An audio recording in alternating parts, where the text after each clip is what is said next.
It took me 3 months of digging to get answers, but tonight I can tell you residents have reason to be concerned. I think vapor intrusion is a big issue for the environmental community.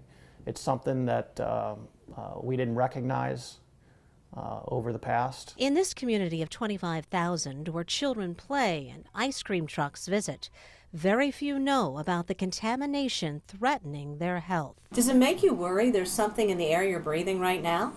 Yeah, it does. Chuck Norris got wind of a problem from his family, who also lives in Riverside. They had received this letter in July requesting permission to collect air samples inside their home. They called but got no answers. It's just lack of respect for the citizens of the community. To leave you in the dark? Yeah. And that's what it feels like? Yeah. When I got a hold of the EPA, I was directed to this website about Valley Pike VOC. Valley Pike for the area of Riverside, VOC for volatile organic compound. There's a letter dated May 9th from the Ohio EPA to the U.S. EPA asking for help due to the potential hazards posed to neighboring homes and businesses.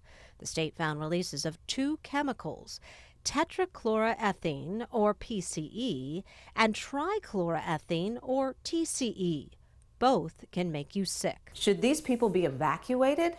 How serious is this? This is a situation that meets the criteria for what we call a time-critical removal action. That means we feel it's important to move quickly on this. Steve Renninger with the U.S. EPA is the man in charge. I started calling him in August, but he didn't agree to sit down with me until 3 months later. He still hasn't answered residents. It's been a lot of action behind the scenes. This summer, he tested groundwater and took gas samples in the area of Hypatia and Bushnell Avenues. The drinking water is not the problem. It's the vapor that can enter homes. These are the levels established by the health department. For PC, anything above 60 is concerned. We saw it at 8,200. Oh, my word. Yeah, very, very elevated. PCE is a chemical used for dry cleaning and degreasing metal.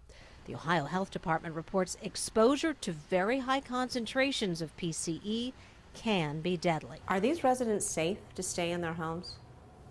That's a health-related question. Renninger told me he didn't want to say much until now because he wanted to come up with a solution first, which he says he has. He's prepared to install mitigation systems where tests show vapor intrusion, but he needs to sample air inside homes first.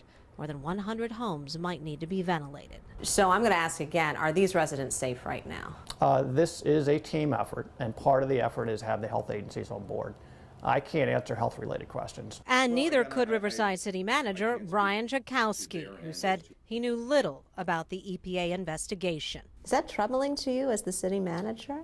It's disappointing. I will say that it is disappointing that that this administration and that city staff was not made aware directly from the EPA that this problem existed or that this issue was present in our community. The EPA says it does not know for sure the source of the contamination, but Mullins Rubber Products is named on several documents obtained by 2 News Investigates.